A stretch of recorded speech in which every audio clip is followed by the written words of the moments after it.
Welcome to the Spring of 2024 Tech High School Championship, live at the beautiful St. Francis University JFK Student Center in the Luke Trotz Esports Arena. We have championship matches in Overwatch, Rocket League, and Valorant for both Divisions 1 and 2, where schools from across the state of Pennsylvania are competing to be crowned the champions of Spring Tech High School Series. Action starts at 8 and runs all the way till 5. We'll see you then.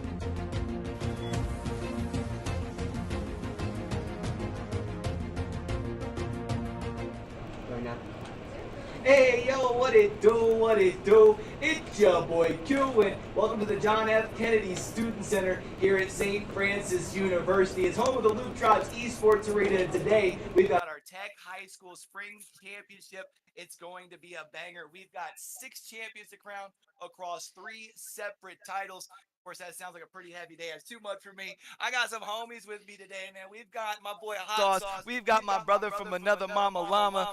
Guys, how y'all doing? Hot Sauce, let's start with you. Man, I'm doing wonderful. It's great to be back at the beautiful St. Francis University. We had a lot of fun last season, of course. Now we've got Llama back here with us, the dream team back at it. So, again, really excited. We got a lot of great games today. I'm just excited to get to see the students again and have fun with them as well. I'm loving it. I love it. Llama, he's mentioned it. We missed you last time. Back here at the John F. Kennedy Student Center. How you feeling today? I am absolutely hyped. I'm ready to go. Missed it last season, was here a year ago, but I am ready to go. Like Hot Sauce was saying, we got 6 fantastic matchups. We got amazing series. We got amazing teams. We've got an amazing crowd behind us as well. Yeah, we got ourselves an amazing crowd. Only going to get thicker throughout the day here. And like you guys were saying, we've got ourselves 6 different champions to crown today across 3 different titles. We've got Overwatch 2, which we're going to be starting with. Then we've got Rocket League. We're going to be closing things out with Valorant. But we start talking about going into the series here. I kind of want to talk to you guys a little bit just about the Tech High School series in general. You know, I know Hot Sauce, we talked about it quite a bit, how cool it would have been if we had something like this back in our day, right? So tell me a little bit. I know you've been with this Tech High School series for a bit. Tell me what it means to kind of be back here today. Oh, man, it's just watching the kids grow over the last 2 or 3 years. You know, I've had the pleasure of visiting a couple of schools, and honestly, the kids make it all worth it. It's great to see that in-person event. The energy we have to talk about is completely unmatched here. If you haven't been to a LAN event, you have to get down to one like this. But yeah, just getting to come watch the kids and see their excitement, how much fun they have at events like this really means a lot. Now, Llama, you were like just in high school like last year, so just kind of tell me about how things have kind of grown. No, I'm just kidding, but it has been a couple of years. So I know you had a little bit going on as far as where you went to high school. You played a little bit in college. Tell me about what it means now to kind of see the growth, kind of where you're at now in the caster stage. I mean, it's huge. I really like to see kind of, not only like you were talking about, the growth from the kids, from the scene, from everything, all these new opportunities that even though you guys were talking about, the new ones that are being created every single day, every single week. And, you know, to kind of see me go from being a player to on the desk, it's such an amazing experience. It's going to be exciting to kind of see how things continue to grow from here. But let's start talking what we've got going on today. We've mentioned it a couple times, 6 banger matchups. Llama, I'm going to come right back to you. Is there one matchup in particular across the 6 titles that you're really looking forward to? Oh, yeah. I'm looking to Valorant. I think we've got, like you said, 6 stellar series, and I could make a case for every single one of them. But specifically, you're talking about Valorant D2. I think we go there. You talk about the undefeated Franklin Regional. They're looking fantastic versus the 6 seed Albert Gallatin. Already 2 upsets in the playoffs. Are you kidding me? They could upset here again today again. Yeah, they've been red hot, but you mentioned it, Franklin Regional. They've been red hot from the start. That one should absolutely be a banger. That's towards the end of the day. Hot Sauce, which one are you looking in for here today? You know, it's hard to beat the Albert Gallatin one because there were so many upsets, but I feel like TEC, this has been the team of upsets. For me, it's Rocket League Division 1. For the first time, and I can't tell you how long, neither Forest Hill or California is going to be there. Gateway upsetting California, Penn Trafford upsetting Forest Hills, both in a buzzer beater, 0 seconds. This for me is going to be one exciting game to watch. Man, you mentioned I told everyone on the videos, man, that the matchup wasn't guaranteed to run them back, but to think we have neither of them here, man, that's going to be a really great series. I have to agree, both of those really good. I think for me, I'm going to go ahead and go to Overwatch since y'all didn't mention it. For me, talking about the Division 1 matchup, we're talking about the Division 2 matchup here in just a second because that's what we're starting with. But in Division 1, we get to run back the championship that was an absolute banger back in the fall. It went all 5. I mean, I feel like we've got bangers across the board. We got bangers in each title. I can't wait to get down into it, but I know we are getting excited to get started with the first one, which is Overwatch Division 2. So, you know what? Let's go ahead and take a quick look at how our teams were able to get here throughout the playoffs here today.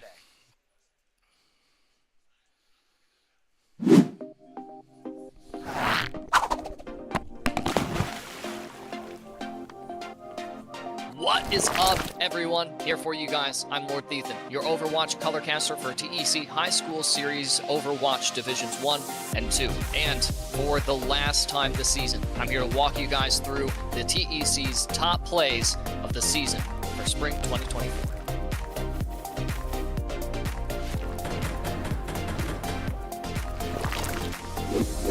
Our first clip of the day, coming at number 5, is going to be Westmont Hilltops, Tony Zamboni, playing some really nice neutral Lucio gameplay from their Week 1 matchup against Chartier Houston. Being a prolific Frog player myself, I had to take a good look at Tony Zamboni's Lucio gameplay over the course of the season. Here in this clip, we've got it all summed up for you. The crit tap finish onto Hester, the speed amp, go in team to get the team into position so that Tony Zamboni themselves could deliver those final blows. Representing Westmont, the Lucio gameplay from Tony Zamboni this season has been remarkable. Clean gameplay. We're actually seeing a Lucio play of the game. The odds of a Lucio play of the game, incredibly low. But when you see what he's doing, this guy's performing, getting a 4K on the aggression, wall riding, might be, I think, no, he got a team kill. A Lucio.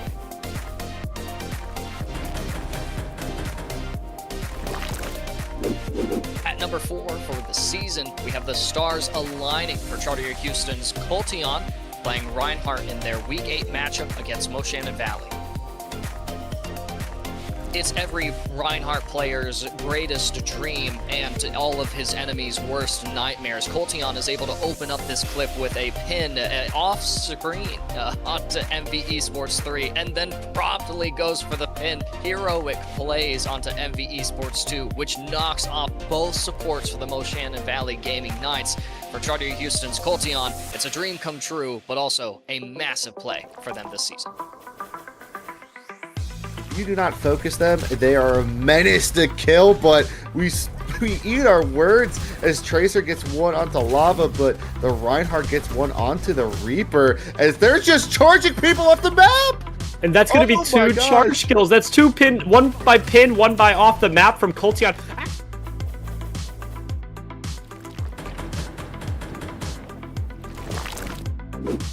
For our number 3 pick of the season, we have Forest Hills Toasty Boy. Going to be taking a look at their Week 4 game against the Greater Johnstown Trojans, and a nice setup by Thinblade as well. You guys will get to see Forest Hills Division 2 Overwatch team play for the title this Sunday in the championship, and in combos like this one might be what helped push them over the edge of the competition. Really nice EMP leading into a 5K Death Blossom from Toasty, and you get a little bit of Terra participation there in the kill feed as well. Marvelous stuff from Forest Hills Division 2 team. Steals it away, but able to finish the 3 Ps onto Sands. EMP now online, comboed with the Death Blossom, recouping all 5. Hopefully so, detected and in with the EMP. Death Blossom finds everybody. Johnstown taken down.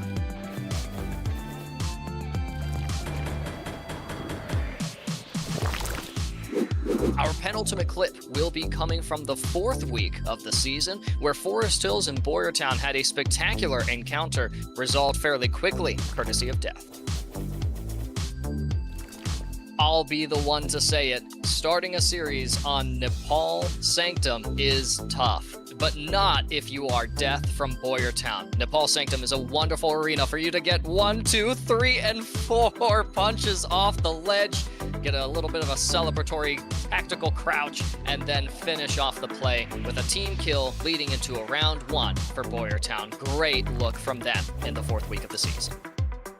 Nugget gets caught out there. Now, Forest Hill's going to rotate onto the point. Rotate in and rotate and take the point away. But I keep punch.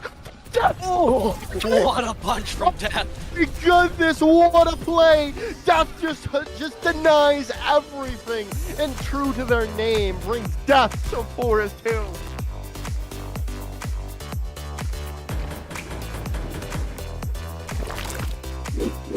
Against all of the diva plays that TEC High School Series has to offer, we will send unto them only Exodus from Gateway, coming from our 2nd week of the season in their matchup against Forest Hills.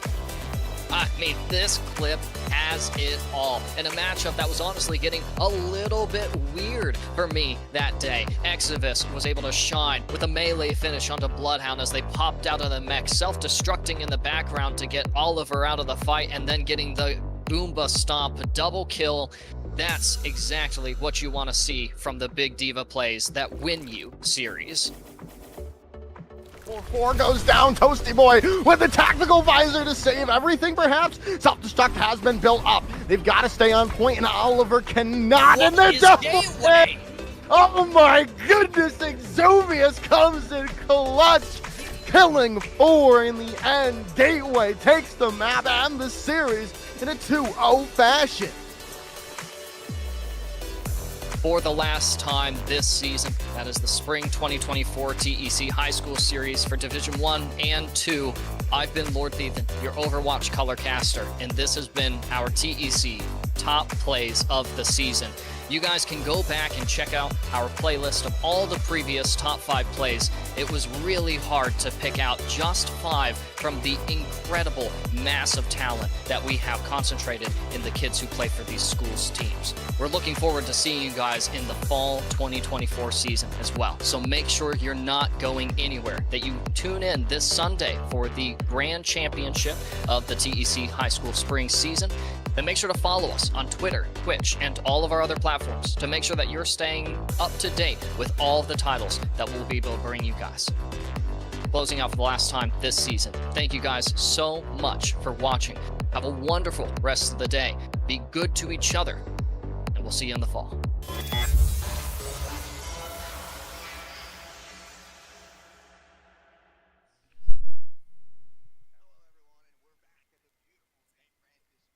Ready to get this first match underway. We're going to start with some Overwatch Division 2. Westmont Hilltop taking on Forest Hill. Your mic's muted, or it's a good.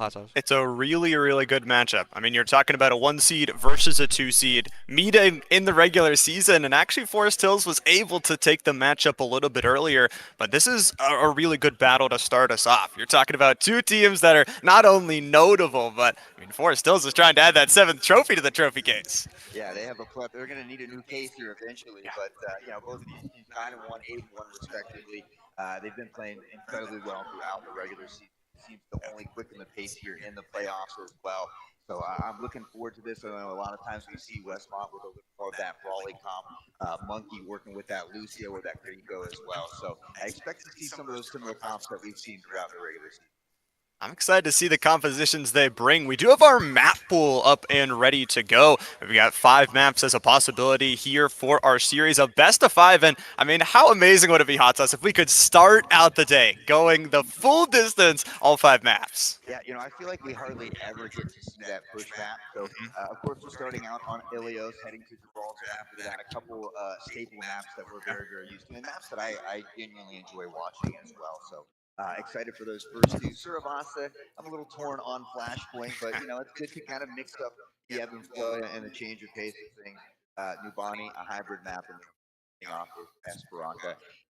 I'd love to get there. I'd love to have a game 5. You know, it's been exciting and close throughout the entirety of the playoffs, so I wouldn't expect anything less.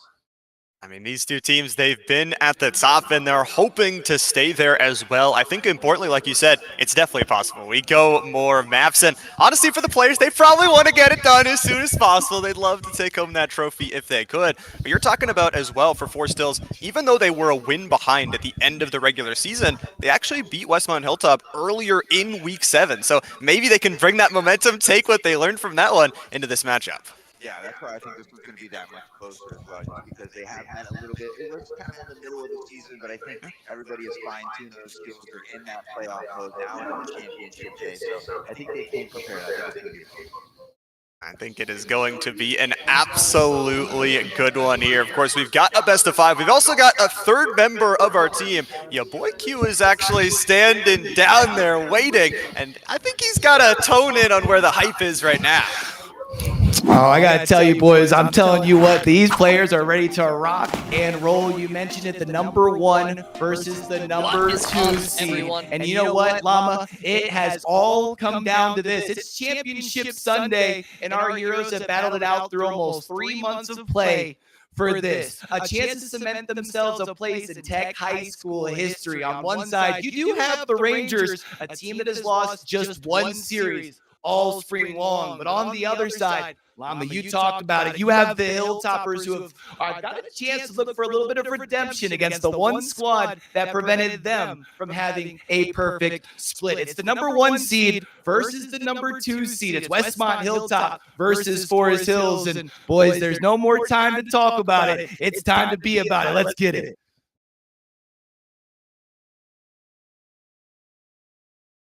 Love Q.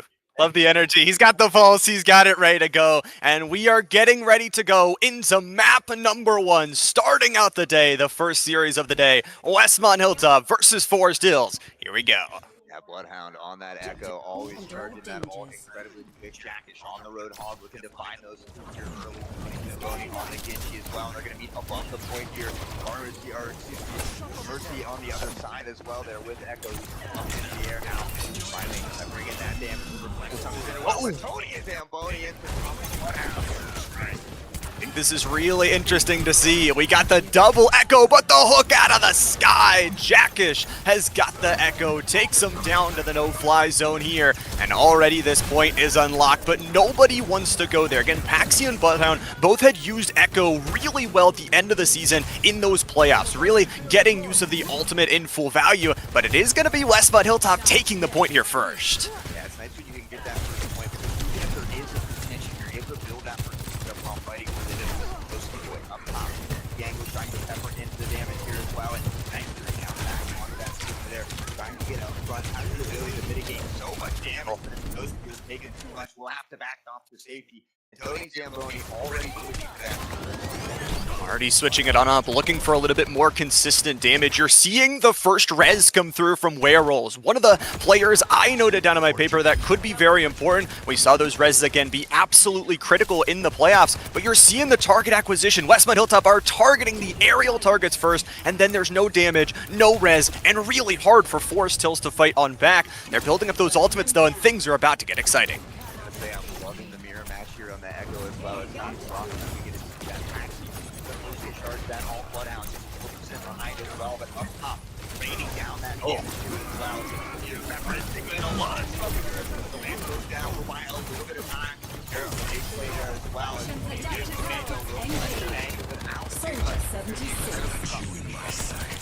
It's going to be tough. Bloodhound did try and go for the Soldier as that ultimate, but unfortunately didn't get too much value. It has been Westmont Hilltop with the control here all throughout this first map. Of course, we're playing a best of 3 inside of the best of 5, so have to get 2 of those control points taken.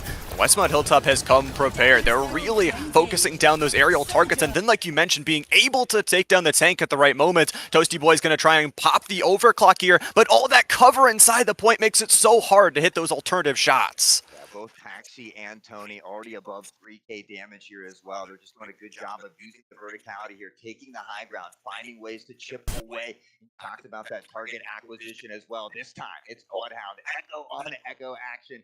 They find the first pick. This could be an opportunity. The fuse is already burning here in overtime, though.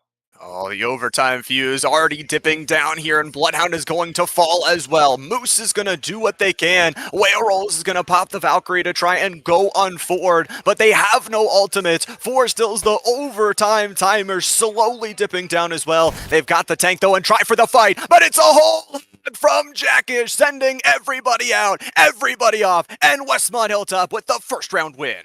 A huge triple kill from Jackish, very well could be the play of the game. 100-0 is the way to open things up here, but that's the great thing about control is you get that best of 3 within it. So, Forest Hill is going to be hungry. I look to see what kind of changes they can make, what kind of adjustments they can make heading into the second sub-map to see if they can steal this one back.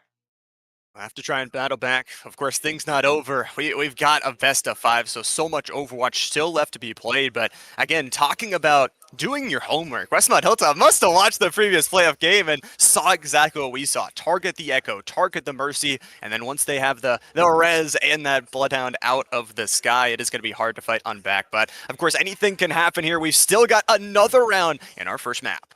Yeah, VOD review, I think sometimes is just really underrated. Getting to know the opposing and how they play, what they're used to, what they're comfortable with, can go a long way, especially in a game like Overwatch, where people have kind of that designated role to there. So 8 seconds here to the wall drops for sub map number 2. We'll see if Forest Hills can tie this one up.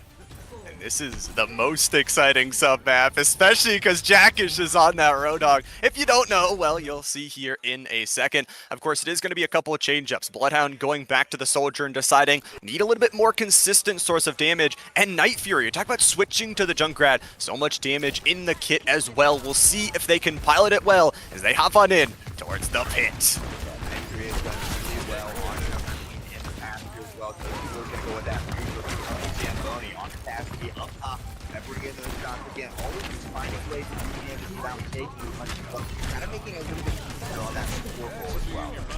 Making the job easier for the entire team, and right now it's going to be Westmont Hilltop again taking control at this point. However, Night Fury's into the back line, and this is where Forest Hills can battle things back. It's going to be some trade of DPS for DPS, 1 for 1, but on this bit, always do have to be careful of when that Roadhog hook does come through, but once that timing is down, you can work your way on in. Night Fury getting so much value out of the healing, out of the kit, out of the Junker Queen, able to do some damage to the Sky, and Toasty Boy in the back line, just trying to get back this point. Yeah, Toasty was able to find one in the mix to give him that advantage.